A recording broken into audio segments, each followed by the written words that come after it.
अच्छा, ये प्रेशर सिर्फ ख़वातीन पे नहीं आता, ये आदमियों पे भी इक्वली आता है। दोनों ही फेस करते हैं, क्योंकि अगले ही दिन शादी से 2-4 दिन के बीच में ही सवालात शुरू हो जाते हैं, कुछ हुआ, एक्चुअली कुछ कुछ हुआ वाला सवाल आता है, कुछ हुआ। तो ये प्रेशर इतना ज़्यादा है कि जो न्यूली वेड कपल होता है वो एक्चुअली स्ट्रेस में जाना शुरू हो जाता है, क्योंकि बहुत मैं खुद एक रिलेशनशिप थेरेपिस्ट हूँ और मैरिटल प्रॉब्लम्स को मैं देख रही होती हूँ। तो प्रेशर इतना ज़्यादा होता है कि समटाइम्स इवन ऐसे भी केसेस होते हैं कि शादी अभी कॉन्ज्यूमेट नहीं हुई, लेकिन लोग जो हैं ये सवाल भी पूछना शुरू हो गए हैं। और जब आपसे इस तरह का सवाल पूछा जाता है तो डायरेक्टली एक लड़की, क्योंकि हम वल्नरेबल हैं ऑलरेडी, हमारे बारे में बड़ी स्टोरीज बनी हुई हैं कि जी इनफर्टिलिटी जो सबसे ज़्यादा औरतों में होती है, जबकि अब साइंस ने और बहुत कुछ साबित कर दिया कि भाई बस कर दें, हाथ होला रखें ज़रा इस चीज़ के ऊपर। तो वो क्योंकि हम अनकॉन्शियसली इस कॉन्सेप्ट को कंसीव कर चुके हुए हैं कि बेसिकली इनफर्टिलिटी की वजह जो है या प्रॉब्लम जो यकीनी तौर पे एक औरत के अंदर ही होगा। और जब किसी औरत से ये सवाल किया जाता है कि कुछ हुआ, तो उसको सबसे पहले जो एक प्रेशर उसका आता है कि शायद may be there is something wrong, इस वजह से अभी तक जो है यानी कंसीव नहीं हुआ। हालांकि पूछने वाली भी ज़्यादातर औरतें होती हैं। आई जस्ट डोंट अंडरस्टैंड कि why you just forget about your own history and अपनी स्टोरी आप कैसे भूल जाते हैं जब आप एक नई लड़की से ये सवाल पूछते हैं कि कुछ हुआ, या कोई भी इंटरनल आपका पर्सनल सवाल जो होता है। आप माएँ हैं, आप सास हैं, आप इससे गुजरी हैं, आप क्यों हम ये रियलाइज़ नहीं कर पाते कि एक लड़की से जब ये सवाल आप पूछते हैं तो उसके लिए कितनी एक एम्बैरसिंग, एक गिल्ट वाली और एक शर्मिंदगी और उसके साथ साथ एहसास जुर्म अपने आप ही अंदर आ जाता है कि शायद मेरी वजह से अब तक कुछ हो जाना चाहिए था और वो नहीं हुआ। तो ये स्ट्रेस बहुत ज़्यादा इंड्यूस कर देता है किसी भी लड़की के अंदर, और फ़ौरन जो है लड़के और लड़कियां दोनों ही जो हैं वो इतना कॉन्शियस हो जाते हैं कि फ़ौरन गायनेकोलॉजिस्ट के पास जो है वो जाना शुरू हो जाते हैं, चाहे आपको अभी 2 महीने हुए हो शादी को। और जैसे मैंने कहा कि कई दफ़ा शादी कॉन्ज्यूमेट भी नहीं होती और प्रेशर आना शुरू हो जाता है कि कुछ होना हुआ। So it is a lot of pressure जो कि स्ट्रेस की सूरत में आपकी मैरिटल लाइफ को, आपके इवन आपकी प्रेगनेंसी, अगर आप कंसीव भी करना चाह रहे हैं और आपके ऊपर ये प्रेशर आया हुआ है कि जी आपने कंसीव करना है, तो आप जब डॉक्टर के पास पे जाते हैं, डॉक्टर सबसे पहले आपको ये एडवाइस करता है कि बीबी कंसीव करने के लिए सबसे पहले अपने आप को रिलैक्स करो। ये जो डर तुम अपने सर में, अपने दिमाग में बिठाया हुआ है कि जी ना हुआ तो क्या हो गया, या सब लोग पूछ रहे हैं तो मैं जवाब क्या दूं। एक मुझे याद आ रहा है इसी से रिलेटेड कपल जो कि जिनकी शादी को शायद 1-1.5 साल हो चुका हुआ था, तो उससे पहले क्योंकि वो जॉब्स डिफरेंट जगहों पे कर रहे थे, साथ नहीं रह रहे थे, they did not plan it. तो जब 1.5 साल हो गया, फैमिली पूछना शुरू होगी कि जी 1.5 साल हो गया कुछ भी नहीं हुआ, and they just got back to me कि अब हम कोशिश कर रहे हैं, नाउ वी हैव प्लान कि हम बच्चा करेंगे, लेकिन वो प्रेशर इतना ज़्यादा आए जा रहा है, समझ नहीं आ रही फैमिली को क्या कहें।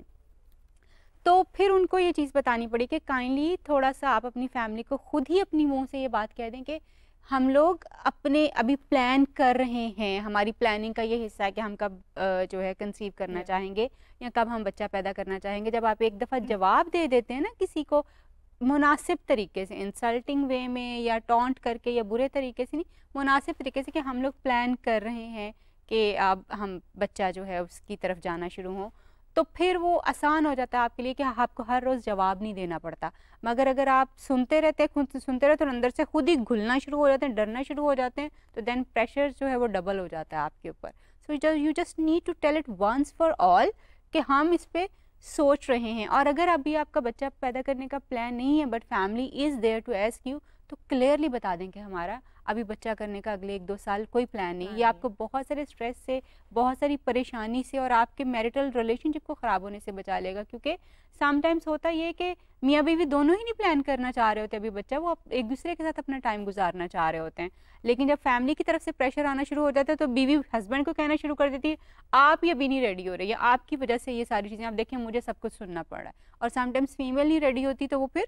उनके आपस के ताल्लुकात ख़राब हो जाते हैं। So whatever you are decided together. Pressure आ रहा होता है वो ख़वातीन मैनेज कैसे करें? क्योंकि अगर हस्बैंड्स भी प्रेशर डालना शुरू कर देंगे या फैमिली सासू माँ का इतना प्रेशर होता है, फिर बहन भाई इवन कि पूरी फैमिली एक प्रेशर डाल रही होती है सिर्फ एक बेचारी लड़की पर, तो वो बेचारी कैसे मैनेज करे?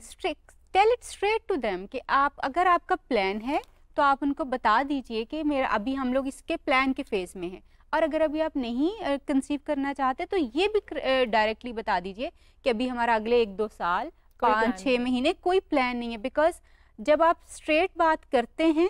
तो बहुत सारी चीज़ें खुद ब खुद एलिमिनेट हो जाती हैं। मगर जब आप लगी बंदी बातें करते हैं, हाँ हम देख रहे हैं, हम सोच रहे हैं, हम कर रहे हैं, हम कोशिश, तो दूसरों को आप ये एज देते हैं कि वो आपको हर रोज़ ये सवाल पूछें। सो टेलिंग इट स्ट्रेट, अभी प्लान नहीं है या हम कोशिश कर रहे हैं, आपको बहुत सारी चीज़ों से सेव कर सकता है। और मैं ये समझती हूँ कि हमारी बच्चियों के लिए ये कहना ही बड़ा मुश्किल है एक्चुअली। ये जो मैं इतनी आसानी से कह पा रही हूँ कि जी आप इसको स्ट्रेट कह दें, ये इतना आसान नहीं है, बट अल्टीमेटली ये वो वाहिद चीज़ है जो आपको बचा सकती है हर रोज़ के सवालात से। और उसमें आप अपने हस्बैंड को ऑन बोर्ड ज़रूर लें, उसको इन्फॉर्म किए हुए बगैर कोई भी चीज़ जो खुद से मत करने की कोशिश करें, बिकॉज वो फिर आपके ऊपर एक जो चीज़ है वो आपको फायर बैक कर सकती है। आप प्लान कर लें दोनों कि आपने किस तरह से इस सिचुएशन को हैंडल करना है। जब सब लोग पूछ रहे हैं आपसे, तो आप अपने हस्बैंड से कहिए कि बताइए हम उनको क्या जवाब दें जी। उस म्यूचुअल एक कंसेंसस से आप दोनों ही सबको वही जवाब दें जो आपने डिसाइड किया है। मैं अपने व्यूअर्स को और अपनी सहेलियों को यहाँ पे ज़रूर गाइड करूँगी कि अगर वो इस किस्म की सिचुएशन से गुजर रही हैं तो हमें ज़रूर कॉल करें और हमारे एक्सपर्ट से उनकी राय ज़रूर लें। नायाब, अगर मैं आपसे बात करूँ, आपसे मैं पूछूं कि फैमिली प्लानिंग तो एक पर्सनल मैटर है, it's between a husband and a wife कि whenever they wants to have a baby, not के ये ना तो ये किसी सासू माँ का, ना तो किसी ससुर का, बहन भाई, देवर देवरानी, किसी का इशू नहीं होना चाहिए सिवाय एक हस्बैंड और वाइफ के। लेकिन हम एक ऐसी सोसाइटी में रहते हैं जहाँ लोग जो है ना वो अपना फ़र्ज़ समझते हैं कि वो दूसरों की पर्सनल लाइफ में इन्वॉल्व हों, उन्हें जज करें और उन्हें कहें कि भाई कर लो। तो हम इस सोसाइटल प्रेशर से कैसे, सोसाइटल बिहेवियर को कैसे चेंज कर सकते हैं? देखिए, बहुत अच्छा सवाल है। जैसे कि आपने कहा कि फ़ैमिली प्लानिंग इट्सेल्फ, मैं तो ये कहूँगी कि फ़ैमिली प्लानिंग इट्सेल्फ जो है वो एक सोशल टैबू है और उसके पीछे एक जेंडर का भी एक बहुत बड़ा इशू है। तो इसके अंदर कई पहलू हैं। सबसे पहली बात तो ये है कि हमारी सोसाइटी के अंदर क्योंकि जो नेटवर्क्स हैं, जो फैमिली नेटवर्क्स हैं, वो बहुत क्लोजली लिंक्ड होते हैं एक दूसरे से, और क्योंकि ख़ातून की शादी के बाद इन मोस्ट केसेस आप वैल्यू कह लें, ज़िम्मेदारी कह लें, रोल कह लें, क्योंकि प्राइमरली जो है वो इसको एक रिप्रोडक्टिव लेंस से देखा जाता है। ख़ास तौर पे शादी के जो उसका समझा जाता है कि उसका मेन मकसद यही है कि इससे आगे हमारे जो ये एक बात होती है कि हमारी नस्ल बढ़ेगी और ये होगा और ये वो। तो सबसे पहली बात तो ये है कि हमें इस लेंस को चेंज करने की ज़रूरत है, बिकॉज़ फैमिली प्लानिंग जो है, हमें इस चीज़ को नॉर्मलाइज करने की ज़रूरत है कि हर शादी के अंदर और ओवरऑल माशरे के लिए फैमिली प्लानिंग का जो कॉन्सेप्ट है वो कितना इम्पोर्टेंट है। अब हमारे पास जो डेटा है वो ये बताता है कि ना सिर्फ फैमिली प्लानिंग एक टैबू टॉपिक है, क्योंकि हमारे यहाँ कॉन्ट्रसेप्शन के ऊपर बहुत सारी चीज़ों को कई दफ़ा हमारी रियासत ने भी और कई जो हमारी सोसाइटी में इन्फ्लुएंशियल लोग हैं वो इसको नेगेटिवली परसीव करते हैं। तो इस वजह से वो जो प्रेशर है वो ख़वातीन के ऊपर मज़ीद बढ़ जाता है। और साथ ही साथ जो ख़ातून है, हमें डेटा ये बताता है कि most women, a huge amount of women, उनको खुद भी से नहीं होता कि वो कब बच्चा पैदा करना चाहती हैं और कब नहीं। तो ये दो पहलू इसके हैं कि ओवरऑल कपल के ऊपर भी प्रेशर होता है, सोसाइटी का प्रेशर, रिप्रोडक्शन का प्रेशर, फैमिली की तरफ से, सोसाइटी की तरफ से। बट जिस खातून ने इससे गुजरना है, जिसका पूरा जिस्म, जिसकी पूरी फिज़िकल मेंटल वेल बीइंग इस चीज़ से चैलेंज होनी है, हमारे पास डेटा हमें ये बताता है कि ख़वातीन के पास खुद बच्चे की जो फैमिली प्लानिंग है उसके अंदर डिसीजन मेकिंग पावर नहीं है। तो हमें इस दोनों पहलुओं को एड्रेस करने की ज़रूरत है। सो वन थिंग इज़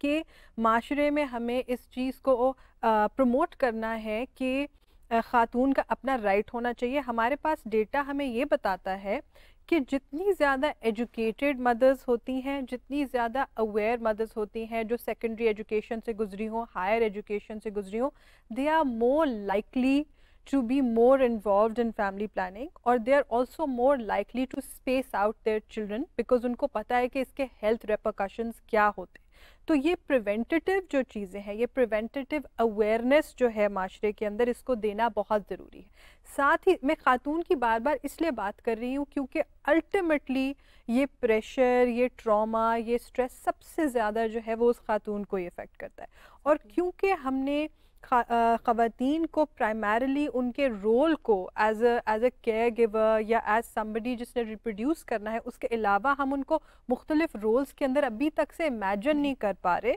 तो मुझे ये भी लगता है कि माशरे में ये अवेयरनेस फैलाने की भी ज़रूरत है कि शादी का प्राइमरी मकसद जो है वो रिप्रोडक्शन नहीं है, और एक औरत जो है उसकी ज़िंदगी में मल्टीपल आइडेंटिटीज़ हो सकती हैं। यस, ऐसा भी है कि बहुत सारी ख़वातीन जो हैं वो माएँ बनना चाहती हैं, लेकिन बहुत सारी ऐसी ख़वातीन हैं जो अपने आप को और किसी रोल में देखना चाहती हैं। वो अपने करियर्स को आगे बढ़ाना चाहती हैं, वो अपनी एजुकेशन को आगे बढ़ाना चाहती हैं। बहुत से ऐसे लोग हैं, अगर हम ओवरऑल सोसाइटी की बात करें तो हमारा वो ऐसा माशरा है जिसमें पॉपुलेशन एक्सप्लोजन हो रहा है, और हमें ये बात लोगों तक पहुंचाने की ज़रूरत है कि ना सिर्फ कि फैमिली प्लानिंग कोई ऐसी नेगेटिव या टैबू चीज़ है, बल्कि इसके माशरे के ऊपर ओवरऑल माशरती जो इम्पैक्ट्स हैं, जो पॉपुलेशन एक्सप्लोजन पाकिस्तान के अंदर हो रहा है कि आप